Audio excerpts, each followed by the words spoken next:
So you went to Congress. Yeah. To date, China has not shown that it can conduct space launch at the same scale or build satellites as fast as the United States. But China is working to close that gap and master reusable launch. The fear is that they're going to catch up in launch, or we're just pretty far ahead. When we look at what is happening in space in the United States, there's SpaceX right in the middle of that. For launch, for broadband, everyone wants to be SpaceX. Companies in the U.S. that are working in space want to be like SpaceX. China wants to emulate SpaceX. Whoever leads beyond Earth will shape the future of Earth. So wait, are we winning? Do you guys think that, like, in terms of space or, like, autonomous warfare, do you think that the U.S. was too slow to adopt AI in terms of defense in general? I don't know if we know what we're missing out on AI or like an autonomous system like Bullfrog, for example, until we're in the conflict and we're like, wow. We're pouring billions into startups that are totally fake, and the products are never going to be battlefield viable. Yeah. And our customer doesn't really know it, and the actual companies that are making those products, they don't know it. Do you think the lack of conflict plays a role in this? Like, we can afford to sit around and put these out on a testing field because we don't actually have to use them?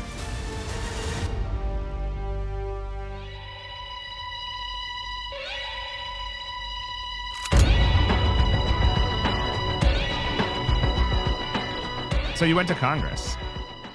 Yeah. How was it? Interesting, nerve-wracking, but it turned out to be fine. What kind of shit did they ask you? China. Space. China? Yeah. Like, what about China? Are we in a space race with China? Are we winning? Are we losing? So wait, are we winning?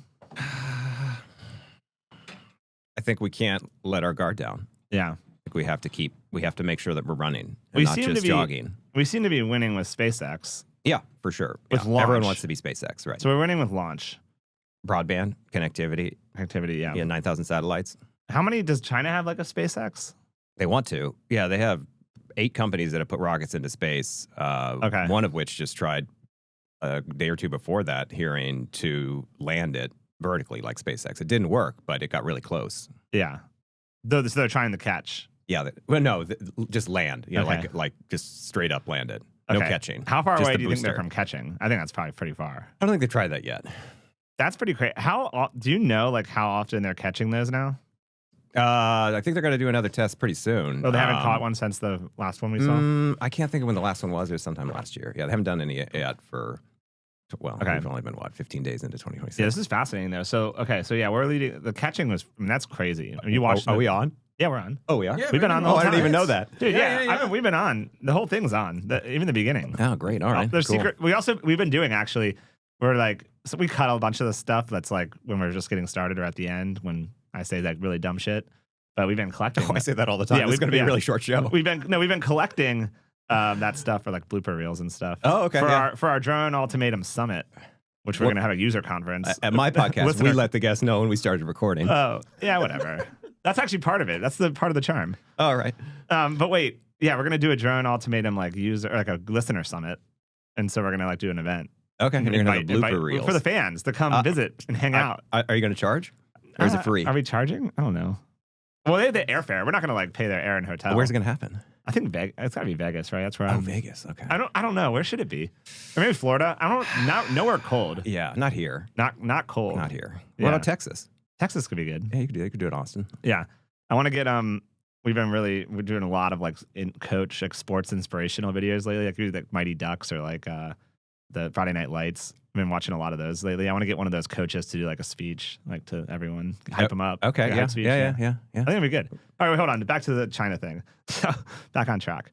There's like 8 startups there or 8 companies that have already put a rocket into space. Okay, yeah. so they or something from a rocket. So there's like fierce internal competition. Yeah, within China. So a lot of investment in, I'm going to put air quotes around it, companies in China. They're doing launch. You're saying because they're part of the CCP?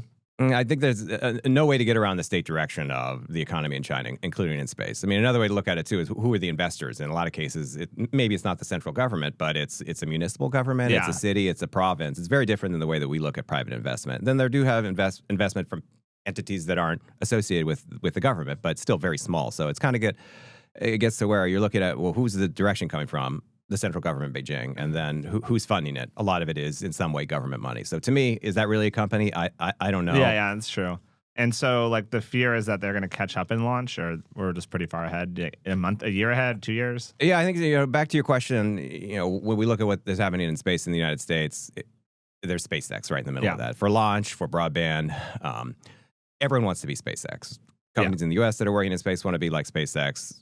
China wants to emulate SpaceX. So I think when you're measuring how you're doing, a lot of it is relative to SpaceX, and then therefore it's relative to the United States. So, like, what does it mean to be winning against SpaceX? I don't know. That's a really hard question because, again, they have 9,000 satellites in space right now. They had probably like 150 launches last year. That's probably twice as many as the entire country of China had.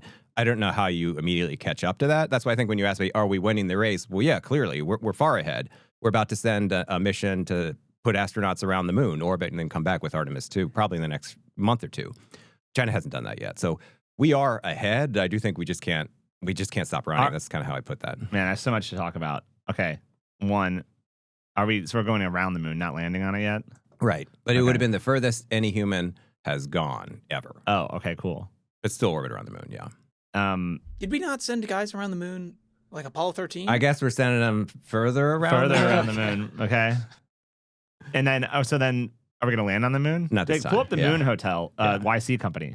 How much is that? Like, I saw that you could put a deposit on it. Pull up the I mean, this is one of the stupidest things I've ever seen. I'm sure someone's going to buy it. Moon Hotel. Or buy that reservation. Y Combinator. Yeah, scroll down. Isn't the GRU the Russian military intelligence service? Do you know what GRU is? Do you guys GRU? know? You guys know GRU? Does that say GRU space? It's from Despicable Me. It's like the bad guy. Oh. GRU. Isn't it? His name is all caps? Oh, no, not that. But okay. Wait, what is it actually? What do you think it is? Well, the GRU is the Russian military intelligence service. Yeah. Oh, God, it is. Yeah. I don't know who wants to reserve a spot at that hotel. These are kids, I think, starting this. I don't think they know it. Okay, wait, scroll down. There's got to be a picture, bro. They should read more. They're too busy here it is. Kids these days. Do we have any kids with us today on the podcast? No. Okay. Gen Z girls here. Oh, She's Gen not Z. a kid. Kids, like, I have a 3-year-old. Gen Z girl, would you stay in this hotel? I would. You would? Why? I definitely On the would. moon? It'd be sick. It'd be sick. Yeah, it'd be so fun. Yeah.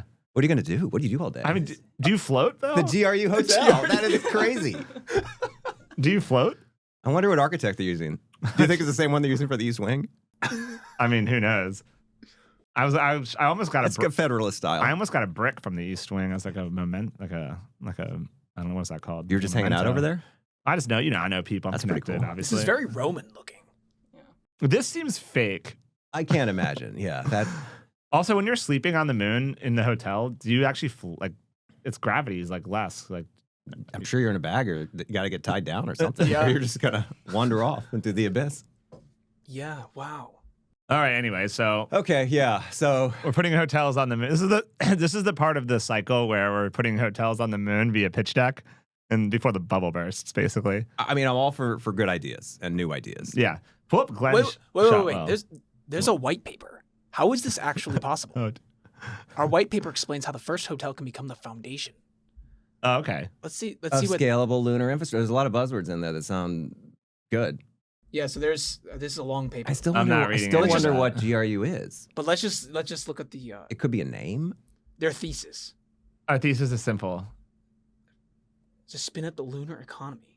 An economic wedge. Oh my God, these guys are high. The fastest economic wedge is the Moon Hotel. No. Yeah, we First- could talk. Yeah, the lunar economy. That's an interesting one. First of all, the fastest lunar economy we should discuss, but the fastest, this is even good content. The fastest economic is probably like mining, asteroid mining or something. I would say asteroid Like, mining. how is Lunar Hotel going to be the. Because it's what they're selling. Yes. You can't not say that. Do you say something like that? Dude, I You're just need to assert these things. You don't say you're the greatest scalable wedge in the counter UAS. Yeah, this is the correct wedge. economy. I can learn a lot from these kids. Hey, what do we got on this, Jack? Anything good? I was just so curious. I think that this is very, very tenuous. I will point out this is something that China doesn't have, and we actually talked about this at that hearing. With a state-directed way that you approach development, innovation, new ideas, You're probably not going to get stuff like this. We No. laugh at this now, but this is the advantage of the way that the U.S. does business. I agree. We have a lot of free molecules that can come up with good ideas. I keep saying Creative good ideas. Come up discussion. with ideas. Creative discussion. Exactly. Do you know where that comes from? The An Austrian innovator- economist. Oh, does it? Mhm. Who does it come from? Schumpeter is his name. That's nice. I didn't know that. That's some trivia. Like 100 years ago. But it's a beautiful, beautiful sentiment. Oh yeah, I agree. Yeah. No, I agree, and it's the Yeah. way the free market works. I mean, Mhm. and the free market, I guess you could say, is an ideal that we never achieve, but free market principles. Isn't there a little bit of a? You would think something like this, at least in my mind. This does not seem like investor. This does not seem investable. This is like a moonshot. I mean, if But so there's a wouldn't you- website or someone investing in this, do we think? Yeah, I yeah, mean, yeah. someone's Y Combinator. Oh, Yeah. okay. So what I mean is like, wouldn't this seems like only a government could fund this because it's like Or a, Richard Branson. or yeah, well, but even like it's just a moonshot. Like, what is the chance of this succeeding? All that's been funded so far is this website, as far as we know. Well, that's true.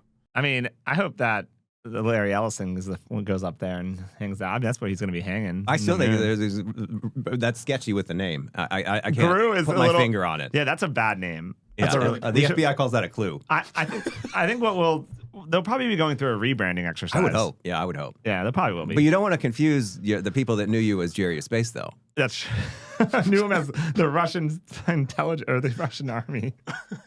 Okay. Well, Anyway, okay, let's go over. I want to get a picture of Glenn Shotwell up since we're talking SpaceX. Glenn a little. who? Glenn Shotwell. Whoa, Glenn who? That's. Do you know who Glenn Shotwell is, Gen Z girl? No. I don't think Okay. Jack knows either, based on his spelling, but that's tough. okay. That's fine. what's his? How do you Glenn. spell? I'm sure the AI will correct Just that. type Shotwell SpaceX. Jack, the AI will fix that. That's true. Yeah. Google AI, help me. Oh, it's Gwyn. Yeah, sorry, I wasn't saying it properly. Okay, well, I have a slur. All right, this is full total baddie. Okay, she crushed it. I mean, right? Oh yeah, This is like, I think she's awesome. she's yeah. the goat. Yeah, I think so for sure. What was her background to like do what she did? I don't know. We could look right here. Hold on, we need to see. she worked at Chrysler's management training program. Grew tired of it. She's Interesting. gonna work at the El Segundo Research Center of the For Aerospace Corporation. what's the Aerospace Corporation? You know that one? Yeah. What is that? It's a federally funded research and development Oh, wow. center. Oh, you knew that before even looking at Wikipedia. I was going to say FFRDC, but unless something's changed on this show, you guys don't use acronyms. We try not which I to. appreciate. We try not to. That was pretty impressive. You just rattled that off. You're Oh, like yeah. like Wikipedia for space right in front of me. Okay. So yeah. So she became CEO. So she was at that, and then she went to, it looks like, left Microcosm, well, a small rocket company. Okay. So SpaceX was founded in 2002. It's that old. Believe it Yeah. or not, Blue Origin, another fact. Blue Origin is 2000. Yeah. Blue Origin predates Wow. SpaceX. How do you feel like the Blue Origin team's feeling? Got to be feeling pretty good. Yeah. Did they win some contract recently? Probably. I was just thinking the landing of the booster Yeah. last year. That pretty awesome Yeah. to watch that now there are two U.S. companies that can do that. And again, that's what China's trying to do. Yeah. And now we have We have two. two Team America that have pulled that off for real. Nice. We got, yeah, I like to call Gwen Space Mommy. That's what I call her. I had a chance to talk to her at That's what I a call her. reception. She was very down to earth, willing to talk to anybody. She didn't have an entourage. I just thought, someone like that I who's think she has a- important yeah. probably would, but she didn't. I really appreciated that. I feel like, yeah, she doesn't need like bodyguards like Elon, right? She didn't have any, or at least if she did, they were very well hidden. I mean, there's something. Which I guess that's how you want your bodyguards. Well, yeah, there's something to be said. I bet you she does have. Should the snipers have been just standing there so I Yeah. could see them? Yeah, true. I bet you she does have bodyguards, probably. Like, I mean, she's pretty important. Pretty important. And but I think, yeah, you do think about security for executives a lot. if she since doesn't the- have it, we need. I mean, get not to some- get yeah. depressing, but the United Healthcare CEO Yeah. in New York, that incident, I think that did Yeah. have people think a lot about how you could be a target. Yeah, I know. Yeah, that's actually. I don't know if you're a target, Steve. No, I'm not You a might be. No, not yet. You're CEO. Not yet. I believe that someday I would be a target. Manifest era. I mean, I want to be a If those target. 10,000 That means orders I'll be work super out. successful. Yeah. Do you guys do a lot of manifesting, Gen Z girl? Yes, we do. You say your friends talk about it a lot? Yeah, they do, and they you speak it into existence. Yeah, you that's know? that's you make a vision board. That's like manifesting. You know? So that's just something that happens. What do you do the board at? Pinterest? Yeah. Or Pin- like Canva. You take pictures from Pinterest and you put them on Canva. And So if you want to go to the beach, you put a picture of the beach. You know? okay. And they do this seriously? Yes. Nice. So It's funny because it sounds like a lot like what startup founders do. so if you They just put pictures in a deck. I know. I'm telling. Yeah. and then it happens like a picture of a hotel on the moon. Yeah. So if I just wanted Greenland, Yeah. I just put a picture of it on my Canva board. Yeah. Yeah. You do. All right. Yeah. Exactly. It's a good advice. Wait. Do we want Greenland? I just if theoretically if I wanted it. But I'm saying, do you think we want it as a country? It seems like we do. But I read something that Eisenhower wanted it. It goes back. This is like an old resurrected doc from the government that they wanted again. Yeah. I mean, definitely imperialism seems to be back in vogue. So yeah, I think it's just kind of, is that how we get what we want, or is there another way to get what we want, such as a treaty that gives us pretty much the right to do anything we want on Greenland anyway, not right now, Yeah. which I believe we already have, probably dating back to Eisenhower. Imperialism is back in vogue. Seems to be. Isn't that kind of like what's the Monroe Doctrine? The guy, this congressman. We had a congressman. I think on. it's about manifesting. Yeah, it is. It is manifesting. What was Pat Harrigan, congressman, was on. We just had him on, and we talked about. He's like into the. I'm honored that the next person you have is, Yeah, is little basically, old me. He had talking about the Monroe Doctrine, and that's like what they want to take in their backyard. Like we want to protect our backyard. Is that what it is? Mostly, I think it is. Yeah, I guess you could say your backyard imperialism. Sure. Yeah. So then basically, like what's happening, and tell me if you think this is right, but people, if you don't have nuclear weapons, you're getting taken. Like all the nuclear powers are going to seize everything they want. Well, I mean, we did hand it to Iran over the summer. Yeah. Well, they might not have nukes yet. They probably No, don't. I guess Likely that's what I'm not. getting at. Yeah.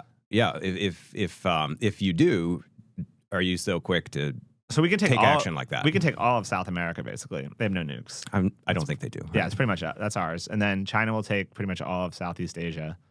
I guess Taiwan. That's the Then- concern there to me. And then you'll look at a new world of just like 7 countries, 7 nuclear powers. Could happen. Kind of a scary world to me. A lot of shift from how the world but looks I now. think it'll be like how China owns Myanmar, like Myanmar or whatever. Like they don't actually. I never say it right either. Yeah, it's a separate country, but it's theirs. You know, So so you're like that. You're making it like a sphere of influence argument. A satellite nation. yeah, like we'll just make sure that they like pay their tithe to the Lord of U.S. Yeah, I suppose it comes down to two. Is it just is the how do the nations within the sphere of influence feel about it, and is it? I guess I got to look at Ukraine too. Yeah, and I'm the Russian making argument. an argument that maybe the political lines don't change that much, but the sovereignty of the nations do. Maybe this is like Scary world to me because I don't think it's as easy too as well. well, it's a scary world. It's a scary world. Yeah. I just look at India and Pakistan and Yeah, the idea of 2 nuclear armed states like that, just trying to sort it out, how did Pakistan get scares nukes? me. I never really looked into that. I should know this. Yeah, it's probably. I don't know that. I feel like they shouldn't have. I don't know it. that fact. I feel like they shouldn't have it. Yeah, probably. I haven't had it for that long. I guess. Yeah. I don't know. Can you what. ask ChatGPT that? I guess you could say the same thing about North Korea, or Iran even trying to get it. It seems like They'd be like, how did We're Pakistan? Gemini users here. Are we? Yep. What do Gen Z girls use for chat? ChatGPT. Yeah. They pay for like the premium. Yeah. version. Yeah. So, yeah, they don't use Gemini. Okay. You don't even have to pay. Remember, all cultural influence comes from the Gen Z because it's the next like group that's getting older. So that's what you look to. So Chat GPT is gonna win if they're all using. Oh, it. I see. Yeah. You know what I Actually, mean? Yeah. they're the lagging indicator. Oh, really? They're lagging. Yeah. That's a hot take. Yeah. That's a hot take. I think the Gen Z could end up becoming the greatest generation after millennials all go to World War III. Yeah, pretty much. Well, we're the young ones. We are the young ones. We would be the ones on the. Yeah, front you're line. gonna pick up the pieces. Oh, I see. Well, I mean, yeah, you're also gonna half of you are gonna die, but then The other half. yeah, the other half will pick up the pieces. Yeah. Okay, so 70s. It looks like. Is that what we're All seeing right, so here? wait, 70s under Minister Zulfikar Alabuto. Okay. I mean, look at China too. So China made it an initiative. This is post World War II, 60s Yeah. to have Yeah. an atomic bomb, and it's something like what is it called? 2 bombs, 1 satellite. I Yeah. think is the name of this initiative. So ICBMs they wanted, Yep. intercontinental ballistic missiles, nuclear weapon, and a satellite in space, and they got it. They got it. They put a lot of resources to it, and science and smart scientists and engineers, we're not the only ones that can produce that, and they did. So it seems to me this is an example of if you want it and you have resources, this is, I guess, where the kind of the question about North Korea and Yeah. Iran come into play. Do they have enough resources to do what they want to do here? But it looks like you could get there. Yeah. And it looks like Pakistan did. It probably India did too. I'm sure it's I bet you it's a similar time frame if we look. That is pretty good. So anyway, so to me, that's scary because it does suggest that there is a path to get weapons like that. And to me, if anything, like we said, we're in a dangerous world. We are probably going to a world where, to your point, more countries want something they need like it that now. for security. Yeah, but like I think we've been trying to get away from that. This notion that we need to proliferate nuclear weapons for security. The IAEA, I believe, is that what it is? The International Atomic Energy or something. Something like that. Yeah. Anyways, they have we all agreed. All the 7 major powers agreed that no one else is allowed to have them. Right. We've all agreed that. Right. So I think we're gonna all stick together on that. How do you stop it? It doesn't seem like China's trying to stop Iran from having it. Doesn't seem like it. No. On their nuclear facility. It seems like we are the only ones trying to stop it. It does feel that way. Yeah. Yeah. So that could be another. I think we gotta keep stopping that. Only because it's like if you have them, you can't invade people. Like that's the one thing. Right. No, it is for sure. So, but that's what we did over the summer. Yeah. Agreed. So wait, it seems like remind me so space is one area of your expertise, and then it sounds like China is part of your other one. It's kind of hard to avoid China when you're talking about really anything, as you know too, but definitely in space. Let's talk about the business. Is it CSIS? Is how we say it? How do you guys say it? No, that's CSIS? you would say it like that if you were talking about the Canadian equivalent to CIA, I believe there. All right, CSIS. Referred to as CSIS, yeah. CSIS. So Center for Strategic International Studies, think tank. We sit talk around, we have opinions, we opine. We actually aren't responsible to do anything, which is different than what you do, so it's kind of fun though, it's refreshing. Well, let's talk about the latest on the business side. How was last year's close? Did you guys do good? Yeah, I mean, it's a small business, really. Yeah, I'm happy with our budget and looking to the future. Yeah, and the budgets come from, if I recall right, it's industry and government, right? Yeah, both. Yeah, and foundations, which are less. Do we need to be a customer to do a study on bullfrog in space? We could be. I'd be happy to talk to you and give you a proposal. Yeah, we gotta spend that VC money. Yeah, hey, I mean, we talk a lot about counterspace and space warfighting. That's something that Space Command talks about now. So sure, I can't. I can't rule that out. Okay, counterspace. Let's chat a little bit about. I don't know any products in counterspace, but I'm imagining it's not guns on the satellites. I'm imagining it's some other crazy cyber stuff. Maybe like a jammer. Think that jammer. Yeah. And then maybe do they persist up there, or one time shot from Earth, or sending up counter stuff that orbits? So the one weapon that Space Force talks about is a jammer on Earth. Yeah, okay. Oh, that's cool. Try to directed energy jam. Yeah, so I mean, you transmit a signal, it doesn't stop. Yeah, it just keeps going. So you also think about Starlink or any kind of system that's communicating with the satellite. You're basically sending a signal from Earth into space. So you just turn the power up of that, and like any jammer, you just want to get your power so that it's higher than what it's trying to receive from the real signal. So and then you're a jammer, and that works on something I'm sure you're familiar with on Earth too. Do you have Verizon? I do, yeah. Do you have Verizon? I didn't have an issue. Did you guys have the 6-hour outage? Yeah. I didn't have an issue. Outage? It wasn't 6 hours. It was the whole day. Really? Yeah. In the DC area. Did you crash out? Did you crash out? I was on the highway, and I just did not have. I had to find my way home. Crash out's a Gen Z term. Oh, do you know what that means? No, Sophia, please. What's crash out mean? It means just have a complete meltdown. Mental meltdown, Yeah. Yeah. Okay, so this is an interesting scenario too, because a lot of people talk about GPS, global positioning system, and if that went out, what do we do? So I mean, this is another way to have had that same effect, I assume, when the phone went out. So were you lost? I was lost. I was really annoyed by this too, by the way. I was trying to do work. It was bad. And so you just missed the actual connectivity piece. Well, yeah, not but the GPS piece. Then we got on Slack and used that. But then the problem is we recently switched to Microsoft Teams or Microsoft Suite to be compliant with government regulations because Google Office is not allowed. Microsoft has regulatory captured themselves. And, of course, as they would do. Yeah, so Slack's now ruled out. Slack, we can use Slack, but we have to use GovSlack. Okay. Which we're switching to. Okay. But for Microsoft, we had to get rid of Google Office Suite and use Microsoft because Microsoft said that it's secure. Okay. And Google didn't say that theirs was secure enough for the government's. Wow. No, that's not really what happened, but you know what I mean. Yeah, no, it's just whatever the certification is, it doesn't have it. Yeah, and so that's obviously regulatory capture, which is sad. Microsoft makes me crash out. But yeah, Microsoft, it's really making my whole company crash out. I mean, imagine a whole company crash out. Yeah. At the same time. I mean, none of us know how to use it. Yeah. I'm like a boomer at this point. I'm used to using Google as well now. It is a lot easier when you're trying to collaborate. This is okay. Here's like a really small petty comment about it, but like we use like the SharePoint shared docs. I don't use that. Yeah, No, I don't we even have- know. so- I've heard that. I don't know what it Yeah, means. so we're like, I don't know what that so means. we're using the shared docs, and like you want to make a comment on someone's doc. So they have commenting just like Google Sheets or Google Docs. the doc, yeah.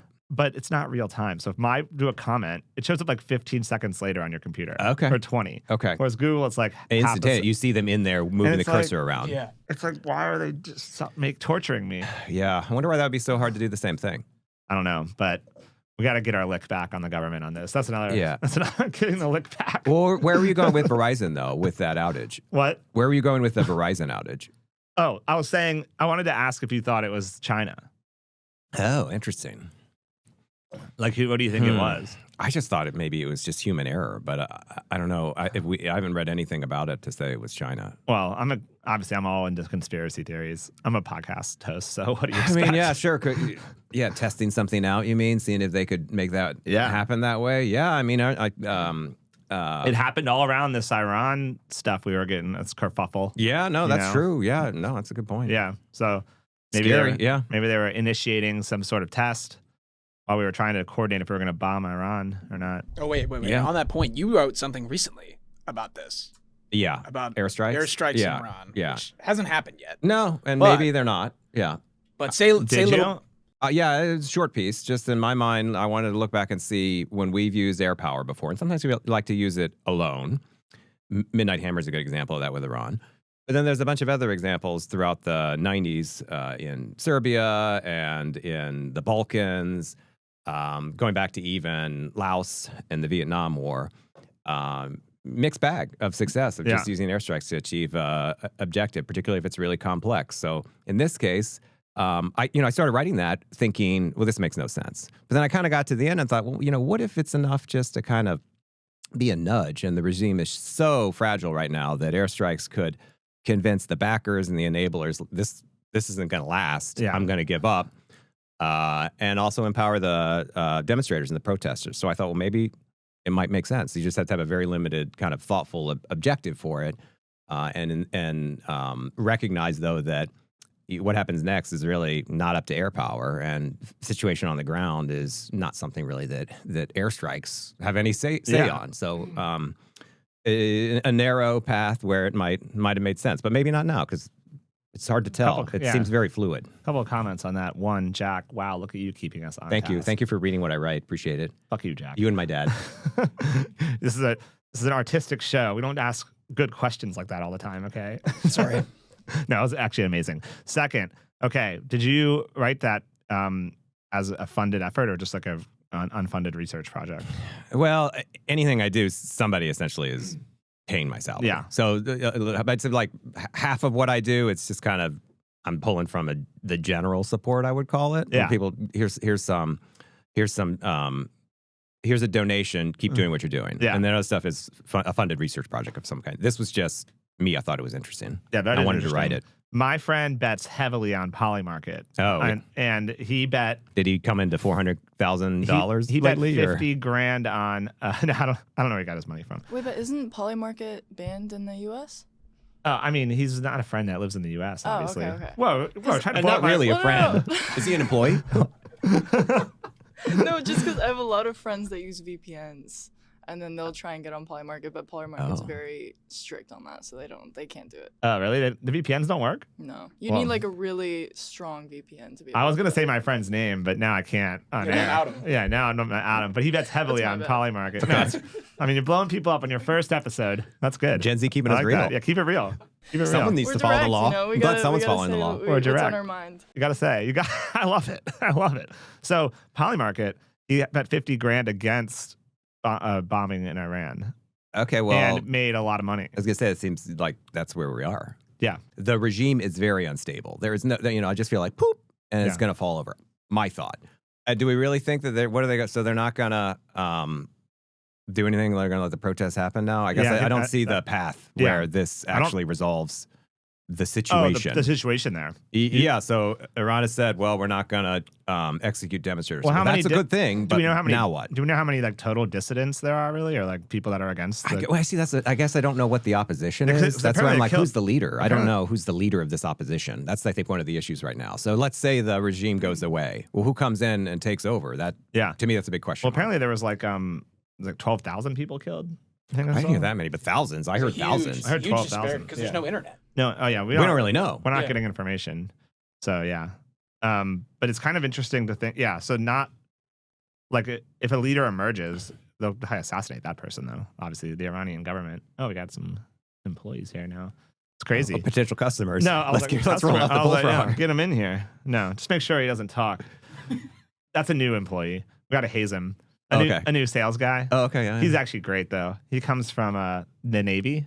I've heard of it. Del Toro is his last name.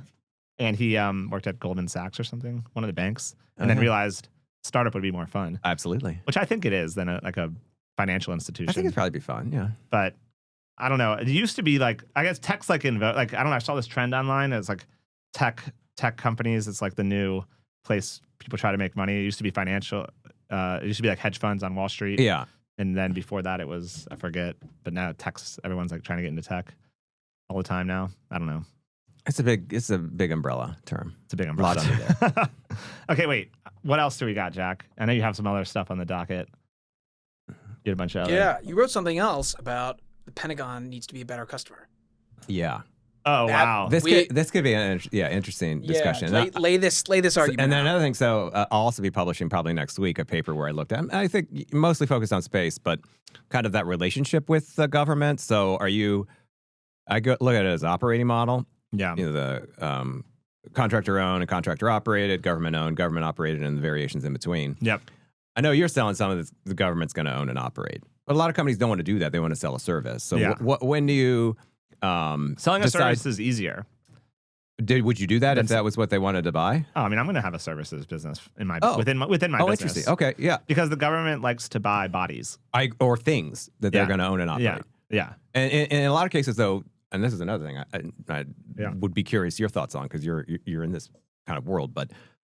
So I think that discussion between those operating models, I don't have a better lexicon for it. It gets like overcome by the discussion around commercial. Yeah. Which I'm like, I think that word means so many different things to so many different people that's almost meaningless and not useful anymore. But it really comes down to, I think, and I don't like the word. It sounds very wonky, but it's the operating model. Yeah. Do you know what a GoCo is? Yeah. What is that? What's the sound? Government-owned contractor operated. Yeah. I mean, there's usually 4. GoCo. Yeah. And then there's a co-go. What's contractor-owned government operated? Yeah. It's funny. Yeah. So like an example I usually give for that is the Air Force for a while had a company that was responsible for providing certain airplanes. Yeah. Not like F-15s. They were for transportation. And they did the maintenance, the company did, but then they were piloted by government personnel, by Air Force. Yeah. We could go no. Steve, really curious. We're going deep. I mean, and we're going to get Gen Z girls' thoughts on procurement, obviously. Yeah, a lot of it is like, to me, when the government talks about a demand signal, that's not specific enough. If I was a company to say I'm going to invest millions, if not billions of dollars to build up a capability to produce a product at scale. Yeah. And then I still don't have a contract or any kind of legal basis in order for me to like justify that investment. And then I think you often hear, from the government side, they'll say, well, that's not how it works when Apple invests in the iPhone, for example. But I just think it's a very different market, the government market vice consumer. Yeah. And that the government as this entity that's usually making these decisions is, and I know this sounds crazy, but I think sometimes the government is less predictable than a consumer. And just meaning that with the budget cycles and continuing resolutions and programs getting terminated, not to say the government shouldn't terminate programs when they're not performing or they're not meeting the requirements, but to me, the government actually can turn 180 in a way that you usually don't see in the consumer market. So I don't think you could look at them as the same type of customer. They're actually, it actually is higher variance. With the government. Yeah. I would think, yeah. And literally you tell me you have one program manager come in, might have a whole different way of looking at it, and that you're not the vendor they want anymore. They're going to go with somebody else. They're going to start buying another product or another service. So it's like that. Just to me, that sudden shift, you don't see that in consumer markets as much, unless a company does something totally wrong. Yep. Like I'm looking at Uh, A consumer. Oh, I know one. I can't think of one. Juicero. Wait, so you mean Well, that company just went out of business, didn't it? And what happened with like Peloton? I feel like that was another one where everything was yeah. going well, and then all of a sudden it wasn't. I can't Yeah, they tried to do remember a why. treadmill, and like, that didn't work. Right? Yeah. No, Peloton, anyone who is like old enough knew that was going to go to zero. Or not zero, but like go crash. Yeah. Because it's like remember NordiTrack or whatever when I was I've heard of in it, the yeah. 90s? Yeah, it's like Peloton's Does like Gen Z know what that is? Yeah, NordiTrack. Oh, okay. Yeah, what you Just do? checking. I know what Yeah. that is. Okay. How? I've seen it. Okay, I've seen it. It's Yeah, in the it's old gym. videos, Yeah, it's yeah. old. The NordiTrack. But that was like, really popular for a while. And then Yeah, like, that's true. Yeah. But it's because if you know anything about fitness industry, it's trend driven. So like Oh, yeah, I see what Pilates, you mean. it's like Yeah. trend driven. So Yeah. like people got into Peloton. Jazzercise. Yeah, it's all different. You have to stay up with it. Yeah. But is there any subscription, like recurring, or is it one-time purchase? for No, that was Peloton? as a service. No, Peloton was definitely as a service. Yeah, Yeah. okay. I think not the hardware, but then everything on top of that was the service. Yeah. The classes or whatever. Yeah, yeah. So in the space procurement specifically, like, did you write about what do they need to do to change, or like what, or is it just like it sucks? Yeah, let me think exactly what my thesis was. I think it came down to, and it was talking about space, but it was broader than that. And I think it just came down to when the government says it wants a company to scale up and build more of something, or we talk about problems with the industrial base. Yeah. That's all great, but unless the government actually puts money on the table and wants to buy something, I don't think there's an expectation, and it's not fair for that company to invest or ask investors to give us money to do something when there's so much uncertainty of whether or not the government's going to buy it. Another thing I've written about is prize models. Yeah. So prize models are really good of getting a lot of people to come up with new ideas.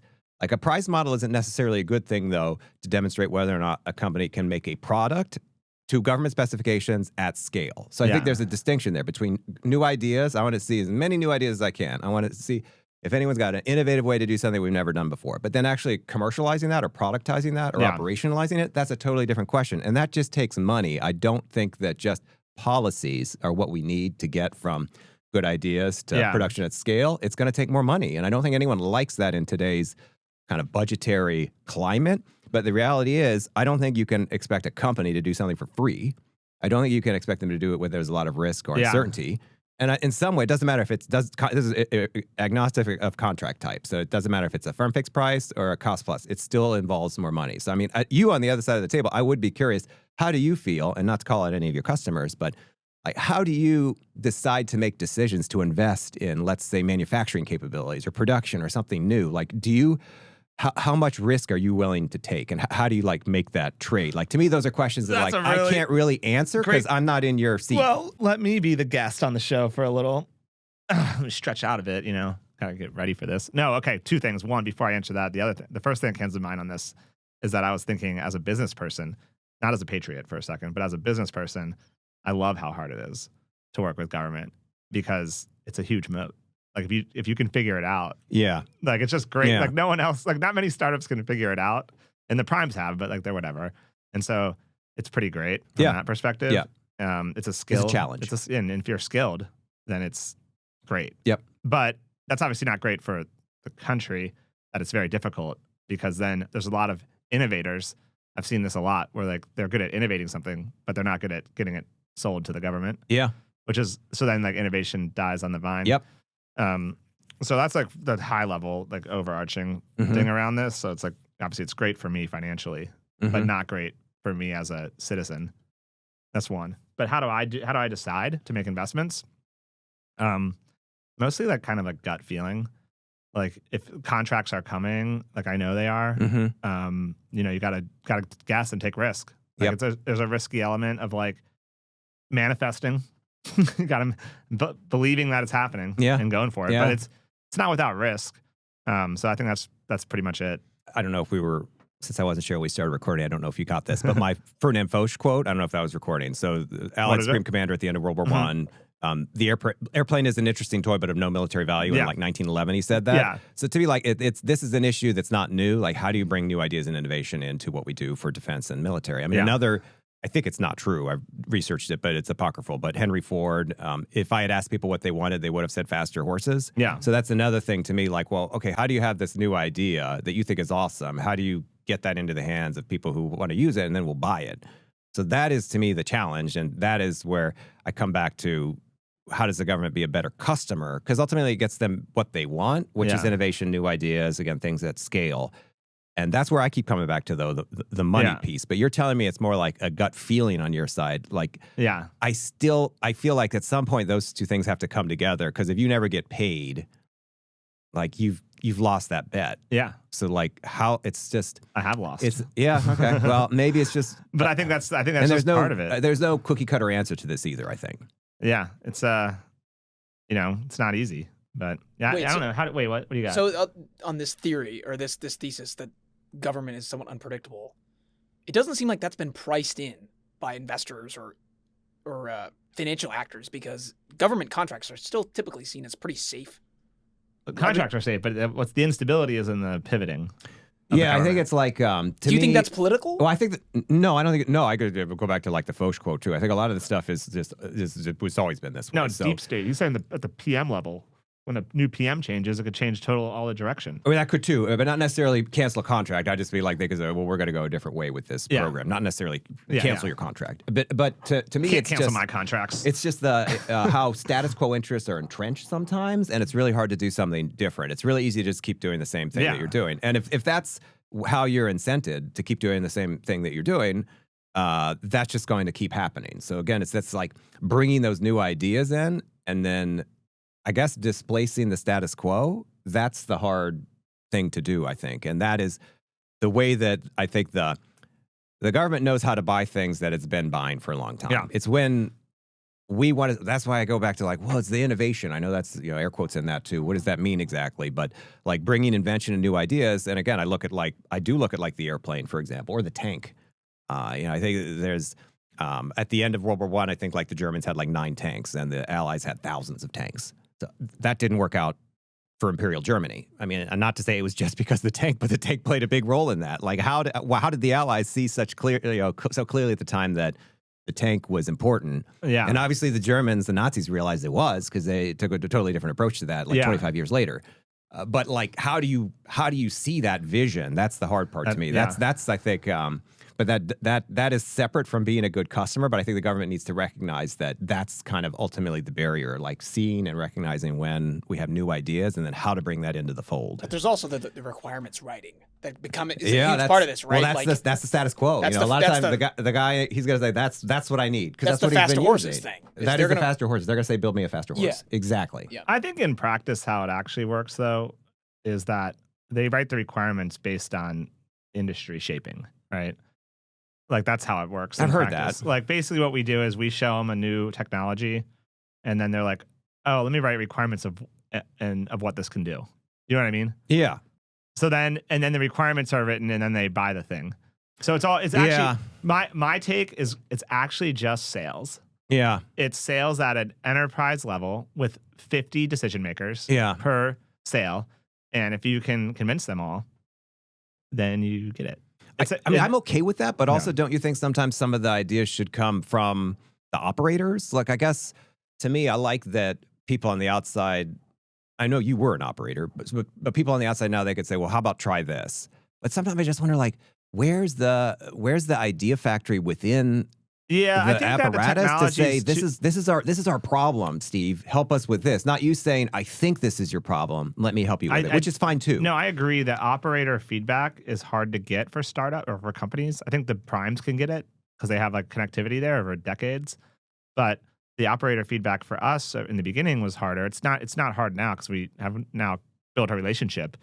The one thing though the operator has a challenge on in this new autonomous era and is like they don't really exactly know what the technology is capable of. So, for example, one of the common requests from operators is to have a little briefcase that you can pop open and hit a button, and then mini missiles will fly out and intercept all the drones. So they can just like it's like an oh shit box. They want to throw it out and then, and that's what they think. Like that's what they want. But what they're actually saying is they just want protection from FPV drones. Yeah. Right. But they're not at the level as an operator to know what would be possible. So they just like request things that are defy the laws of physics. Yeah. And then you get companies, not to name names, but you get companies that then say they're going to do that in a pitch deck. Yeah. And then you get capital going to these absolutely awful ideas. And it's really, really sad because it's a national security issue. I really want startups I don't normally want to shit on startups or any of that. It's just, this is a unique space, defense, where we will pour billions into things that will not work. And normally that's fine in creative destruction, in capitalism. It's fine in any other industry. But it's really not fine in defense. Yeah. And we're really not good at it as a country. And we're pouring billions into startups that are totally fake. And the products are never going to be battlefield viable. Yeah. And our customer doesn't really know it. And the actual companies that are making those products, they don't know it. Yeah. Like we're talking, just is what it is. Do you think a lack of conflict plays a role in this? Yeah, Like we can definitely. afford to sit around and put these out on a testing field because we don't actually have to use And that's them? that's a bleak take I just took. It is bleak. But the silver lining in it is that some things that those companies that are going to totally fail, which I know all of them that will, because I know what's going to happen, basically, I see the future, is that they make good component technologies or something good, and then it could be some of it can be reused. Yeah. So it's not like a total loss of investment for the country, but certainly in defense, it matters where investors and where the government puts their time and attention and resources. Yeah. It's why I shit on additive manufacturing so much on the podcast. Like, I'm trying to do a public service because they're obsessed with this, and it's crazy. You don't like it? No. Because we had Olaf on, the founder of this company, Neros, and he pointed out astutely that only 10% of this, which is in the least important part of it, which is the plastic. chassis, no, or just carbon, but can be 3D printed. Yeah. Nothing else can be printed. Yeah. And what are you going to sit on the battlefield and go into the shipping container and print some shit while you're getting bombed? It's insane. I definitely recently talked to a company that's proposing that, who I will not name. But my point is, my friend runs one of these companies, and I still love him, and he's a great entrepreneur, and he's going to succeed. But I'm really not into it. Yeah. Okay. Yeah. But it matters where we put our money. Yeah. And it's it's tough. Yeah. And I'm, as a patriot, I'm scared sometimes. Yeah. And I guess China's not sitting over there being like, what we're gonna do to beat America? We're gonna fucking put 3D printers in shipping containers. We're gonna get these Americans. Yeah. No, that's not what they're doing. They're injection molding everything. Yeah. And manufacturing at a scale we've never seen. Right. And it's just... But it's very state-directed, back to how we started with space, and that means they might be missing interesting ideas. Let me just point that out, that's in too. Breakneck. And Dan Wang's... Did you read Breakneck, Dan Wang's book? No, I've heard of it. That's pretty good. I listened to it on tape. I didn't actually read it, but... Tape? Oh, tape. I'm old. I listened to it on tape. You know what tape is, Gen Z girl? Cassette tape. Yeah. I've seen it in museums. I've never seen one in person. No, I think wow. isn't it a trend now to take old school cameras? It is. See? That doesn't have Like tape, though. Oh, that dude, film, tape. Don't yeah. change the subject. I know, I'm trying to get... You called me out for tape. I watched it on tape. It was on my TiVo. I mean, That's even dated now. I mean, I'm waking up watching Mighty Ducks this morning, so you know where I'm at. That's okay, yeah. Yeah. Just trying to get my kids out the door. Yeah. Do you guys think that, like, in terms of space or, like, autonomous warfare, do you think that the U.S. was too slow to adopt AI in terms of defense in general? Oh, we haven't talked about AI. Oh, yeah. Yeah, well, I think Good question. That Good question. one, I think, Sophia, ties to Jack's question too. We can't name her name, bro. No, it's fine. Sorry, I didn't know. No, she's Sophia. She's It's a fine. person. I know. I'm a person with a She's name. upgrading. That's hilarious. Where is I going? I have a voice Yeah. too. Yeah. Jack, your question. Are we not innovating fast, or can we not innovate as well because we're not in a conflict? Funny, I actually thought about that recently, and I thought if you're in a business that has like the consumer as your main customer, you're like in the trenches. If you're Apple, every time you put out an update to iOS or a new iPhone, like if you won because the customer likes it and they keep buying more, and you see kind of immediately what the impacts of that innovation are. I don't know if we see that same immediate impact when we are innovating in the national security and defense space. So when it comes to AI, I don't think we see how valuable it is. And I go back to the tank example too, and I actually don't remember the names of these people, but I could get back to you with the names. There's an Austrian who proposed to like the Austrian general staff, hey, I got this idea. It was essentially a tank. They're like, no, not helpful. This is like late 1800s. Same thing happened with the French. They're like, nah, we got artillery. Don't worry about it. And then in conflict, kind of when those operators are like, damn, these trenches and this barbed wire, this is a huge problem. It still took like 2 years for really kind of that to come to something where it was useful on the battlefield. But it really took that conflict to come about that realization. And like I just said too earlier, like the Germans didn't even see the potential at the time. So you still have that.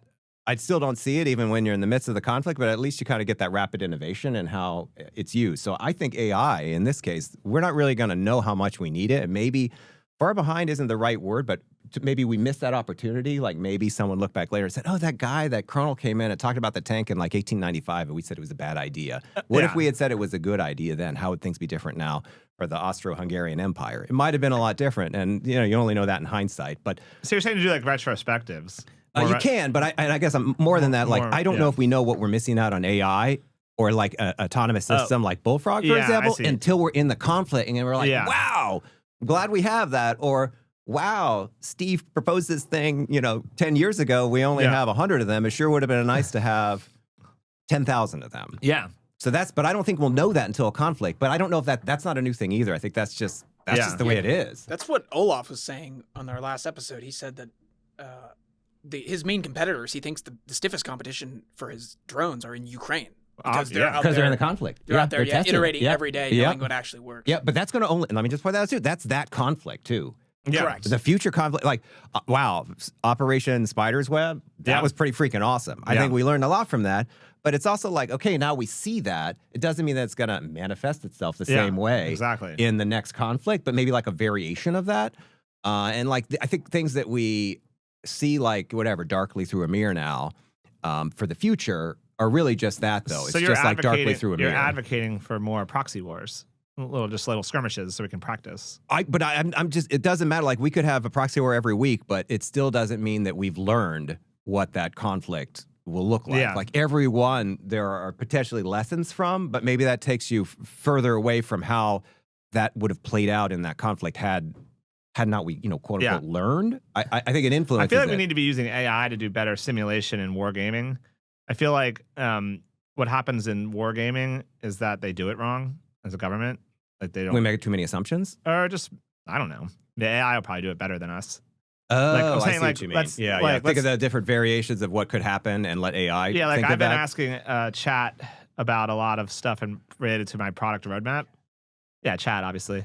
And it has a lot of good ideas for the product roadmap. Okay. And it also will, I think, could have a lot of good make a lot of assumptions about a wargaming scenario. I think it could be a very interesting application of AI to help us make better decisions. So we don't put 3D printers in shipping containers. Yeah. I think the AI could actually hone our abilities here. But is the AI like based on what we know? Then it is essentially limited. But the AI can. So what AI can do is, like, it can tell you, it can project where the field is going because it reads academic papers. So, for example, that's on fair. infrared, and then it can apply that in a way that humans can't. And then if you apply like an Unreal Engine 3-dimensional like world, I think that there could be interesting product there.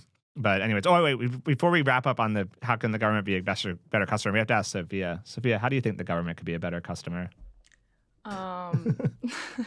If you asked Gen Z, yeah, I think they would mostly say to not be a customer for defense, because a lot of my generation, a lot of my friends don't even like the idea of entertaining defense.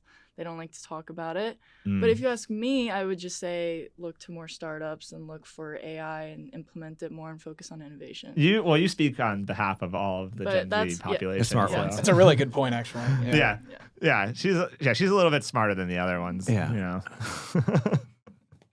That's good. Yeah, What school? It's probably a good school. What school do you go to? George Mason. Yeah, see, they got some good teachers there, apparently. Yeah. And do you work here, Gen Z?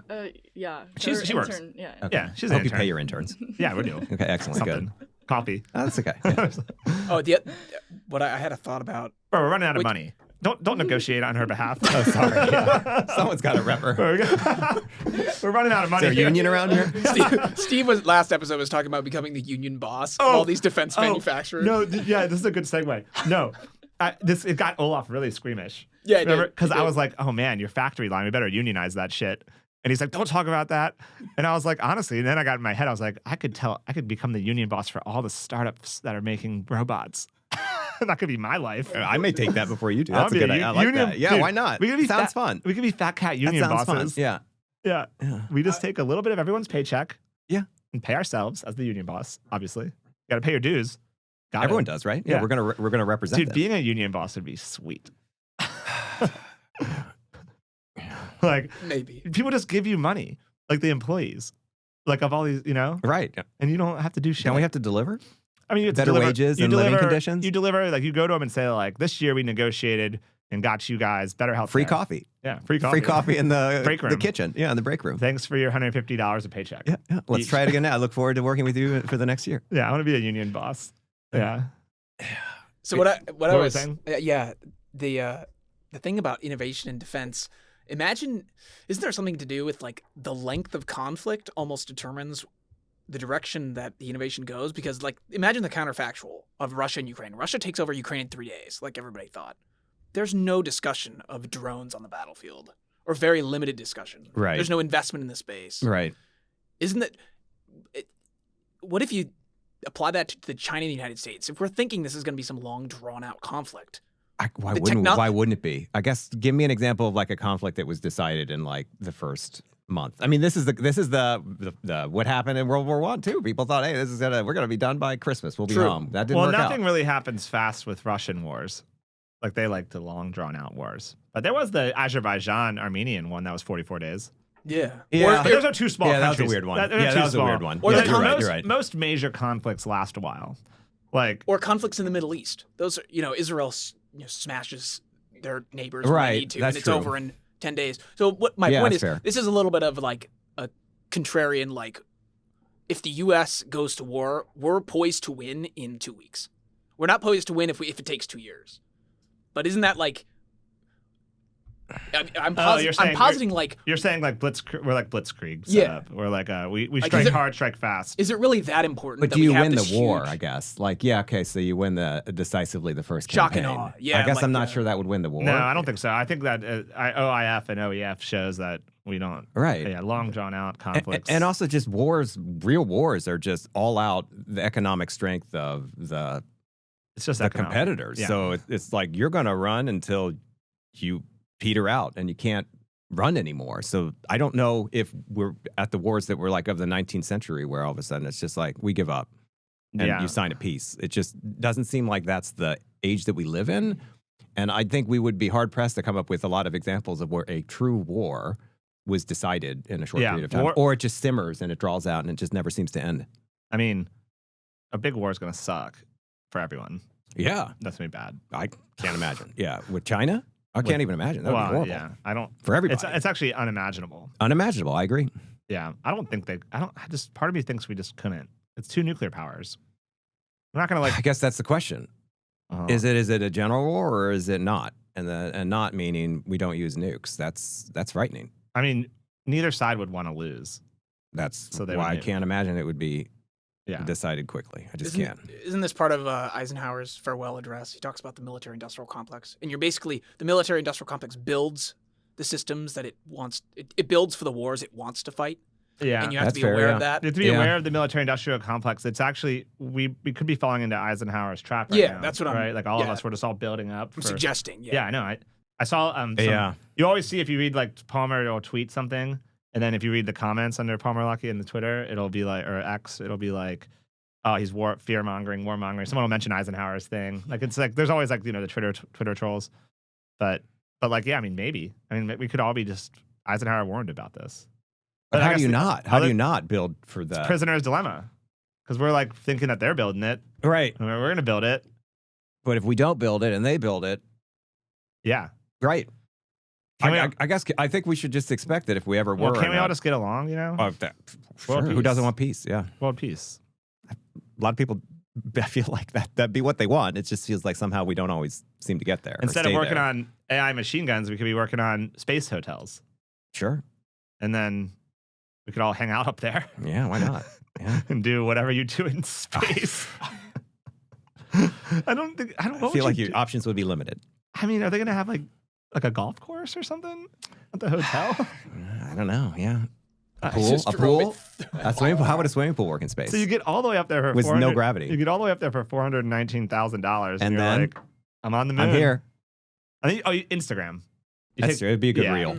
TikTok. Yeah, TikTok. Yeah, TikTok. Yeah. TikTok on the moon. Yeah. I mean, that's how you flex. How would you do? That means you would need internet. This is how you flex. You would need This connectivity. is how you flex your wealth against your friends. Oh, for sure. You're like, Yeah, I'm on for the sure. moon, bro. Yeah, yeah. You went to St. Bart's. I went to the moon. Yeah. I went to the moon. Where did you go over Christmas? Yeah, the moon. Yeah. Yeah.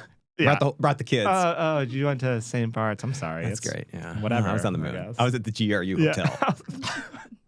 Starlink M. It's a Starlink and it's a Boo. Marriott. That It's a is Marriott true, though. property. There's always going to be like some new way to blow your money, Right. which means you're always going to want to make more and more like money. It's on experiences. There's only so many seats in a Super Bowl arena, right. and so like because people were saying like at the end of like abundance will happen with AI, like a utopia, and that you won't like money won't matter anymore. But that's no way that's true. I kind of agree. I can't see There's that. no Yeah. way. I'm a People- Star Trek fan, but I humans don't are know go- if I see that. Humans are going to find ways to make money matter. Right. Obviously. Right. Why don't generating The wealth? space I don't know hotel is a how- good example. Yeah. Maybe it actually is a good investment. Maybe we shouldn't. Well, maybe we should just start with space stations. You see Let's try there. Let's It's try gonna- low Earth orbit. It's going to before be we a go to the pretty hilarious press release that you see ACS acquires space hotel company. We're building for the future. moon. Work bull- on that new branding. Then, Putting at that bullfrogs point. around it. We're going to put bullfrogs around it, protect it. I guess we will need lasers. Bullets won't work on the moon. Oh, yeah, dude. Have you done any laser research recently on the space lasers? I still feel like they're just not. It's not feasible. But not to say that it won't be someday. It just seems I like don't the know. power. I don't know. I want to get a space laser. I think the heat dissipation in space is probably pretty bad, though. I've heard that's hard. Yeah, I know we're talking a lot about data centers in space, but I still don't know how we dissipate. Oh, my heat. God. Data centers in space. Everyone's talking about that. That is so dumb. What do you think is good? I guess it depends on why you want to have a data center in space or have processing in space. If you're trying to use that to make more sense of information that you already are getting from space, your satellites that are taking pictures of Earth or things happening in space, and you don't have enough bandwidth, you don't have enough spectrum to get all that data back to Earth. Yeah. Sure, maybe there's a way that could be done in space, but that's kind of a niche purpose. I don't know if that's when we talk about data centers in space. Again, the case that there's not enough power on Earth, we need to move it into space. I don't know if that makes sense to me. Yeah, I still don't understand the heat sink. I don't know how that would work. Heat dissipation. Don't get it. There's that guy, Delian. He's like a famous Delian. You know Delian? He's got Varda Space Industries. Yeah. Yeah, and he was actually on Twitter saying that data centers, he didn't like data centers in space. I don't know. And he's like in the industry. Again, the So- only time I think it makes sense is if you're trying to make sense of information you have in space Yeah. and that you can't get it all back Yeah. to Earth. Have you written about Varda? Oh, yeah. Ever? Yeah. Oh, What yeah, do Varda's awesome. Yeah. What do they do now?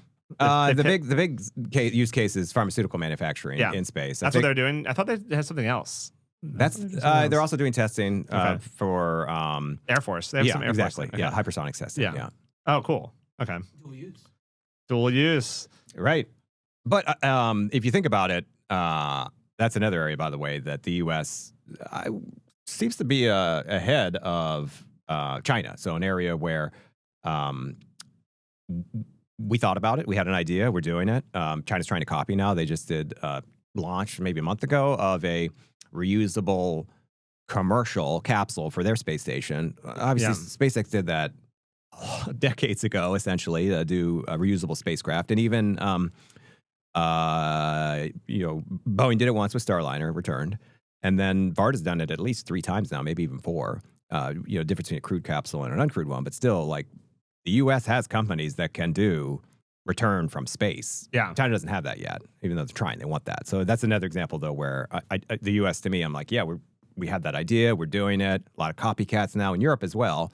But we clearly have a lead. Yeah, that's cool. Hey, let's end with something fun. Go to my the Drone Ultimatum banner and grab the Mark Benioff Dolphins thing. We need. I think we're getting to time here, and I think we've got to end with some fun startup stuff. Oh yeah, this one. Yeah, click that quote. Have you seen? You probably didn't I see don't think I this. have, no. Oh, my lord. You know, I'm familiar with Mark Benioff. Okay, this is hilarious. So, if you read, he got the vision for Salesforce while swimming with a pod of 100 dolphins in Hawaii. I was one with the pod. I pay attention to my dreams. I pay attention to my visions, my insights. Salesforce exactly. He's manifesting. Salesforce started because I was swimming with a pod of dolphins outside of the coast of Hawaii where I live, about 100 dolphins. I was one with the pod. And when I was one with the pod, all of a sudden in my mind, I saw this vision of what Salesforce could look like. This is what I'm talking about. What did you do over Christmas? Well, I went to a space hotel. I swam with 100 dolphins. And that was 26 years ago. I'm telling you, I think that you, if I could recommend, career advice to you, you should do some more stuff like this. Like I actually ran with a pack of wolves. 100? No, I found these wolves took me in, and then they respected me in their tribe, in their pack. And then they gave me some of their blood. And then you had the idea to start. I imbued their power into our wolf t-shirt. Our wolf shirt. Yeah. And so now you can own this for $19.99 plus shipping and handling on our store. But I've also run in the Serengeti with gazelles. I was doing that once, and that's where I got the vision for ACS. Yeah. Right. Actually, you were in the swamp and taken in by frogs. Yeah. And that's why. I was taken in by frogs. Dude, how great is tech people? This is totally a made up story. This is 100% made up. I'm positive of it. Is it? I'm pretty sure it is.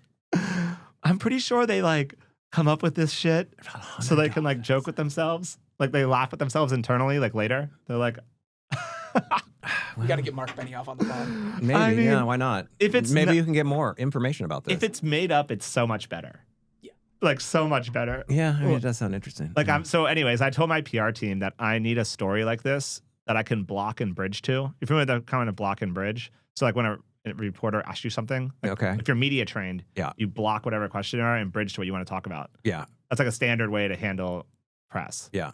So you block whatever question it is if it's a hard one, and bridge to my running with the gazelles and the Serengeti. Yeah. Oh, I like it. Yeah, why not? Yeah. So what was the question? I wonder what it was here then. It had nothing to do with That's actually a good point. I didn't actually watch to see. We'll have to look that up later. Because that's going to be good. Yeah. What are your thoughts about the National Guard in San Francisco? Well, this one time I was swimming with a pod of 100 dolphins. It looks like the question was: are dreams an underrated source of business alpha? Business alpha. You said. Wait. What's business alpha? Can I get Jordy? How hot is this guy? He's one of my friends. I know Jordy. Look at on the left side. They kind of look similar. Yeah. Are they the same guys? I thought you meant the middle Gen guy. Z girl. Mark's good looking the guy on the left. Who's hotter, the left or the right? I plead the fifth. Why do they look like the same person to me? The guy on the left's objectively hotter. No, he's more attractive. Okay, but the guy on the right is John Coogan. There's also smart. We love you, and John. Yeah, we love John. We love John. But we have to discuss their looks, obviously. But here's the question. Jordy asked the question to Mark Benioff. This is the question. Oh no, we lost. Last question: Are dreams an underrated source of business alpha? You said you had almost a nightmare about AI, and that started Einstein. Yeah. Do you look for signal in your dreams? So that was his question. Look for signal. An amazing question. These guys are at the top of their game right now. I applaud them. I mean, the TBPN, the Technology Brothers Podcast Network, they're doing good stuff. How many views do that have, do you think? I don't know. They do a lot of clips and shorts. They have a lot of followers and they have a lot of media attention. They got covered in. They're on the cover. These two guys are on the cover of Vanity Fair next month. Have you heard of Johnny Harris? Who's Johnny Harris? Yeah.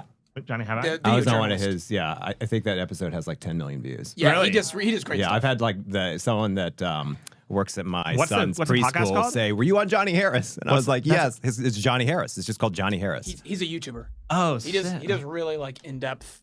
Usually geopolitics and stuff. Yeah, like that. yeah. A little different focus than what you guys do, but Yeah, Johnny Harris. Yeah, we talk more about the business of defense. I would Just say, I would say our core. search Johnny Harris space warfighting. That was mine. Let's see what it's at.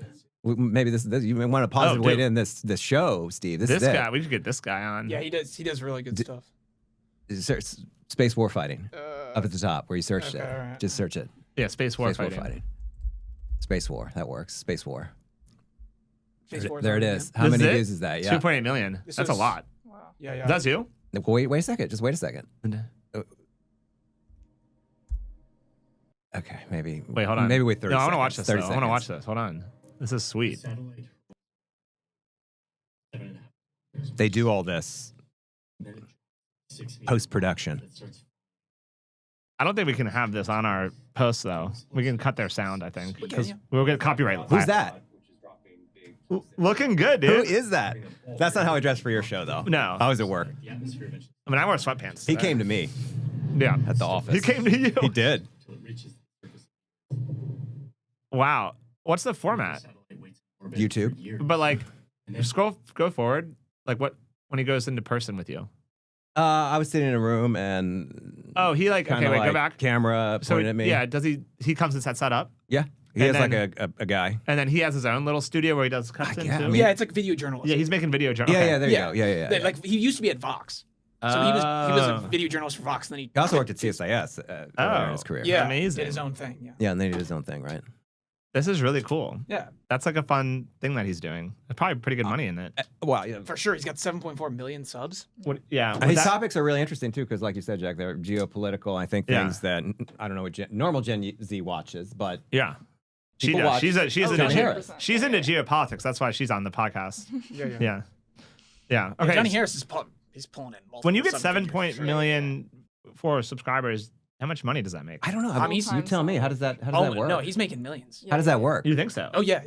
Is that Well, advertising? You got to look at his subscriber count, but you also got to look at his views, and he pulls in crazy. But where are you views. getting who's paying you? YouTube? So you're getting money from AdSense. You're getting money from. He has sponsors on his videos, so he does ad reads. Oh, Like, he yeah. actually reads, so they'll pay him, and then he has his own company. So he's making over $1 million a year. For Over. sure. But look, After there you go. That one was only 3 weeks ago, and it's 2 million views. Yeah, so like he's getting how many? Yeah, Plus dude, his back catalog. But that- So I he's- watched that yeah, one the back actually. catalog too generates Generates revenue. ad the revenue. back catalog. So this Oh, is. yeah, like the I've got a space little tool board. here. It's saying he's anywhere from 50K a month to 150K a month. It's probably on the high, and that's just, It's- that's just higher. YouTube though. That's just YouTube. Not That's even ads yet. correct. That's Yeah. just AdSense. Yeah. So if you make 150K a month, I mean, yeah, you're He's over $1 million. actually. I think he has one on Greenland. Back to Greenland, that was really interesting. Yeah. But I don't think he just made it in the last few. What's beautiful weeks. about the internet though is that he gets to do this and make money and a career on it, whereas he didn't have to go through the whole complex of the media, like the traditional media. That's true. You know, Yeah, it's he like, did. Yeah, and he's doing great content that's like really valuable and useful. yeah,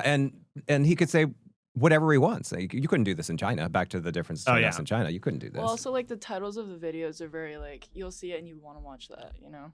Oh yeah. He's Because it's totally like- yeah. Yeah, he's- native. He's very smart. It's descriptive too. Yeah. what you're Yeah. getting. He's super smart. Great thumbnails. Yeah, this guy's got to go. Anyway, interesting. Yeah, an interesting product. If you Well, will. I'm gonna watch that episode now and try to then have you gonna back watch on it for a too. third. We talked time. about space. Maybe we would have had a space war by then. Yeah. Hopefully not. But. What do you got coming up? Anything you can share coming up before we wrap? Like, I mean, what I'm working on, I mentioned that paper looking at how the government buys and operates stuff. I don't know how else to describe it. I look at a lot on Spectrum lately, Yeah. and then also, kind of space warfighting. Yeah. In from to space. That's something that hopefully we'll talk about more as the summer rolls around. But topics that, I mean, it's not something that is breaking news, but I think is important, and Yeah. I'm glad to have a chance to dig into some of these things and explore them. awesome. All right, Clayton. Well, it's good Thanks, to have you Steve. back on, bro. See Thanks you for having soon. me. Yeah. Later, bro.